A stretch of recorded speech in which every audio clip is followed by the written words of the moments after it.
Hello. I have just been at a waterfall and I found a goat sprinting up the waterfall. I don't know why he's been doing this, but my followers fell down there and this goat has been running for its life casually. Hold on a second. Should I use unrelenting force in it?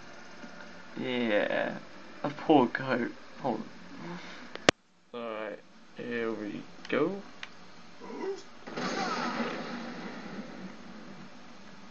Oh, I think that was a satisfied end for him. Anyway, subscribe. Probably be putting up more videos like this. Okay, bye.